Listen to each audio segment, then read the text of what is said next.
So always go for the emotions. And then after you have done that, you take 2 steps backwards, okay? You take 2 grenades, pull the pins and throw at them.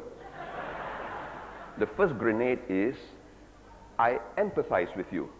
If I were in your shoes, I will feel as stoked and as upset as you are. Now, this softens them up, you see. When the guy is complaining, never interrupt him. It explodes. Never interrupt him.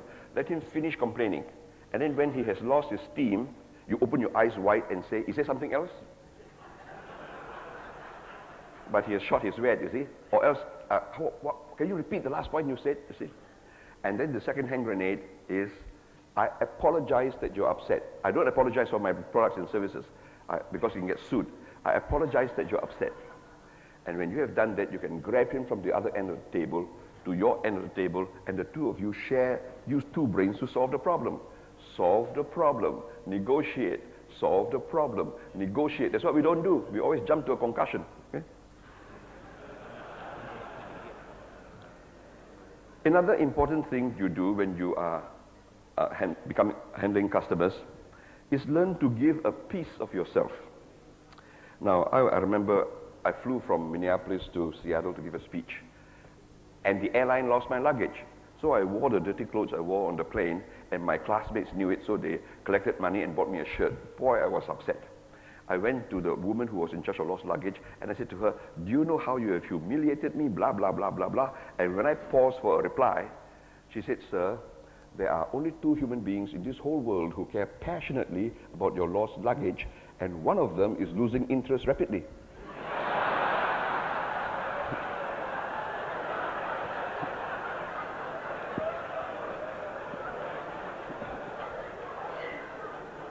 Customer service is not something you put in a manual and ask people to read. Customer service has got to do with attitudes, non-verbal communication. It has everything to do with giving a piece of yourself. You know what the airlines do? They ask themselves, what do people hate about airlines? They hate coming to the airport. So they send a car to pick you up. And then what happens when you get to the airport? They hate getting lost. I was at Narita Airport. It was summer, and the crowd was so huge, but there was a stewardess there. Says, welcome, Key, follow me. And they took me to a room where I could read magazines that were a bit more recent than my dentist's. And then I went on board the plane, and then the airline screwed up. It was in the middle of summer, and there was no air conditioning. So I was in my shirt sleeves looking for a piece of paper, I want to write to the president of the airline, and the stewardess came, and she was very well trained. She was dressed in full uniform. She said, I see you are hot. I said, you betcha. He said, care for some ice water? I said, thank you. She said, if you are hot in your shirt sleeves, can you imagine how I feel in my full uniform? For the rest of the flight, I was worried about her. See? So if you are well trained and you're sincere and you give a piece of yourself, you can make guys whom you offend turn around and say thank you to you and appreciate you. And that's a secret. Customer service doesn't mean cut price. It means make your customers make a detour and charge them toll for the detour, like the Minister for Transport. Now, there was this Aussie. He went to America, and when he arrived, he said to the concierge, look, I only have $100 bills and the taxi is $30. He says, no worries, you are living here. I'll pay him first and then we put it on your bill. Clever man.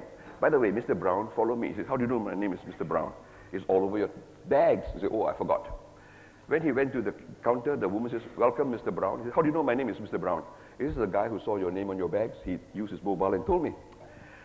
Then the guy says, can I carry your bags? He says, no, you don't. You want to carry my heavy bags? You come to the airport where I have to lug them around. Down here, I'm not going to give you a tip. He says, in this hotel, we don't accept tipping. In that case, you can carry my bags. And on the way up the elevator, the guy says, do you know, we've got 95% occupancy. We love our customers. We have 95% occupancy. He says, how do you know that? He says, our management gave us a 1-week course in accounting, and we can read the balance sheets, and they keep us informed. And then he said, you know, when you were talking to the receptionist, I heard that you have a meeting in 5 minutes. Why don't you go and wash up while I hang up your coat? Boy, he says, boy, this is good service. So he came down for dinner that night, and you know, Australians, they like to eat their meat very well done.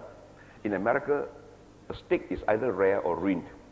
And they gave him what they considered well done, but what he considered to be not well done. He called the waitress, he said, see, this steak, there's blood in it.